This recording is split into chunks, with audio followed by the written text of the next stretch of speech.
Hello everyone. Today coming out of Ethiopia. Ethiopia accuses Twitter of pro-rebel bias and complaint. And this is taken from the newspaper Voice of America, which is owned by the United States government. It's, in my opinion, a propaganda newspaper of the United States government. It covers international news, and it's always giving the U.S. position or narrative on events in the world, in my opinion. Ethiopia has filed a complaint with Twitter accusing the social media giant of suspending accounts critical of Tigrayan rebels it has been fighting in a gruesome year-long war, a government spokeswoman said Tuesday. The dust-up highlights how both sides are trying to use social media to shape the narrative of the conflict between Prime Minister Abiy Ahmed's government and the Tigray People's Liberation Front, TPLF, rebel group. We have reason to believe that Twitter is targeting and suspending pro-Ethiopia voices that are raising awareness about the TPLF's atrocities and its lies, Abiy's spokeswoman Bilene Sayum said at a press conference. We have shared this with their policy team that we believe Twitter has been infiltrated by TPLF sympathizers in the same manner that many democratic institutions and corporate spaces have also been infiltrated to provide a TPLF narrative. Bilene later told APF that a formal complaint had been sent to Twitter. She did not specify which pro-Ethiopia voices had been suspended.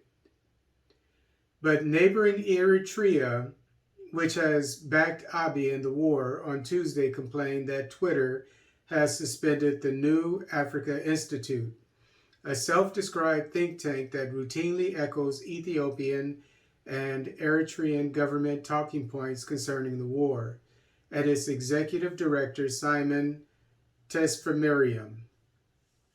Simon deserves accolades, among others, for his meticulous research and balanced reports, New Africa Institute, to counter mainstream and media disinformation stemming from political bias, Eritrean government spokesman Yemane Gebremeskel said on Twitter.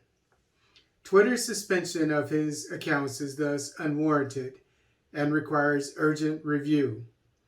A Twitter spokesperson said Simon's accounts had been suspended for violation of rules, including our platform manipulation and spam policy. This includes the creation of multiple accounts to post duplicative content and create fake engagement, and the operation of fake accounts, the spokesperson said, adding that rules are enforced objectively and that Twitter is politically neutral. The war in Ethiopia broke out in November 2020 after Abiy sent troops into the country's northernmost Tigray region to topple the TPLF, a move he said came in response to TPLF attacks on army camps.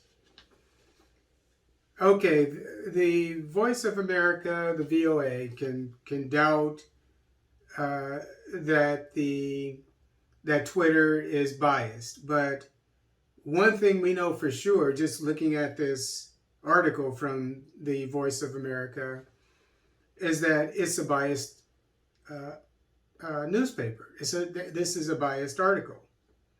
Okay, let's read the last paragraph again. The war in Ethiopia broke out in November 2020 after Abiy sent troops into the country's northernmost Tigray region to topple the TPLF.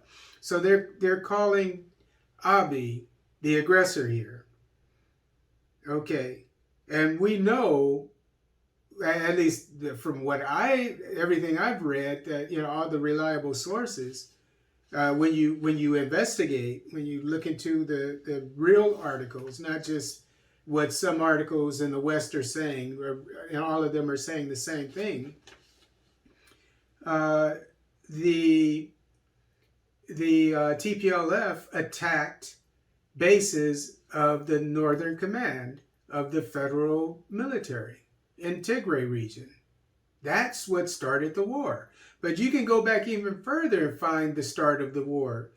The fact that when Abiy sent a general to represent him in the Tigray region, the TPLF did not recognize him. They rejected him. So that's cause for war. A regional military has no business rejecting a federal general, someone who represents the federal government. That's cause for war. But as I said, all the reliable sources I've read say that, and even the TPLF finally admitted that they did what they called a preemptive attack on the federal military, the Northern Command bases, because they claimed that they felt that they were going to be attacked, so they attacked first. They admitted that. So they started the war, not Abiy.